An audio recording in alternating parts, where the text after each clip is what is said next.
Good morning, everyone. So our case this morning is a 78-year-old man who presented with generalized malaise and shortness of breath for 1 week. He has a history of a chronic cough productive of yellow sputum, non-bloody, for years, which he attributes to prior heavy smoking. Chronic dyspnea, no acute worsening, but it's now more noticeable at rest. An EMS was called by a friend after he was noticed to be increasingly lethargic, lying in bed for 12 hours, unable to get out of bed. He has no past medical history, but of note, he hasn't been to a doctor in over 15 years. His surgical history is right knee arthroscopy about 15 years ago. As I mentioned, he has a history of heavy tobacco use, quit 7 years ago, occasional alcohol use, mostly beer, no drugs, divorced with 11 children, he's not in contact with any of them, unknown family history, no known allergies, and he doesn't take any medications. On physical exam, he's an elderly man in no acute distress, breathing comfortably, noticeably disheveled and malodorous. His vitals, he was afebrile, blood pressure was 110/80, tachycardic at 140, respirations were 12. He was satting 98% on 2 liters nasal cannula and 94% on room air. He had poor dentition and dry mucous membranes, was tachycardic, he had bronchial breath sounds in the left lower lung fields, and +2 pitting edema bilaterally, lower extremities up to the knee. The remainder of his exam was normal. On labs, his CBC was notable for a white count of 21 with 95% neutrophils. Hemoglobin was 17.5, hematocrit 53.9. His basic was notable for a BUN of 59. His hepatic was all abnormal with an AST of 434, ALT of 1237, Alk Phos 184, T-Billy 1.9, direct Billy 1, protein 6, and albumin 3.4.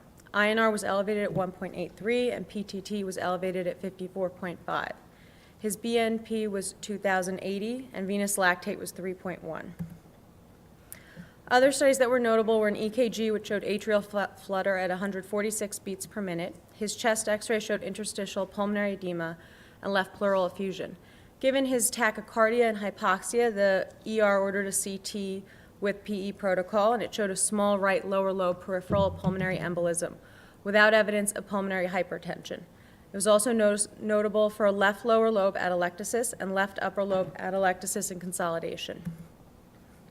The working differential diagnosis at this point was sepsis, pneumonia, CHF exacerbation versus new onset CHF, atrial flutter, pulmonary embolism, and transaminitis, secondary to either transient hypotension, sepsis, or shock liver. In the emergency room, they gave him a dosage of vancomycin and piperacillin tazobactam. They attempted rate control for his atrial flutter with 2 doses of IV diltiazem, but he became hypotensive to systolic blood pressure of the 90s, and his heart rate only briefly decreased to the 120s before increasing again to the 150s. He was given enoxaparin 80 milligrams subcutaneously prior to admission to the ICU.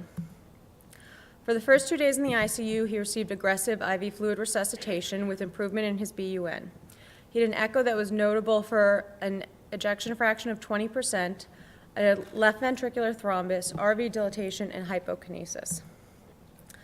Hospital day 3 through 5, his antibiotics were narrowed to just ceftriaxone. His LFTs continued to downtrend, and on day 5, towards the end of the day, he converted into normal sinus rhythm. On hospital day 6, he had 2 episodes of melena, and his hemoglobin dropped from 14.6 to 10.6. He received 1 unit of packed red blood cells, and his anticoagulation was held at that point. GI was consulted, and given that the patient was hemodynamically stable, an EGD was planned for the morning.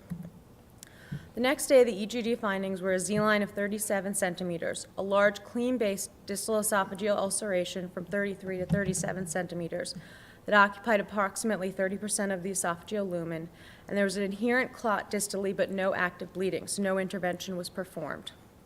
Within the duodenal bulb, there was approximately an 8 millimeter adherent clot with an exposed visible vessel, and there was slow active oozing noted. It was injected with epinephrine and cauterized with successful hemostasis. He was also given erythromycin, 250 milligrams, and started on a PPI drip and sulcralfate. On hospital day 10 through 12, he was transferred to the floors, his heparin drip was restarted, and he was then converted to enoxaparin with a bridge to Coumadin. His labs came back notable for an H. pylori that was negative.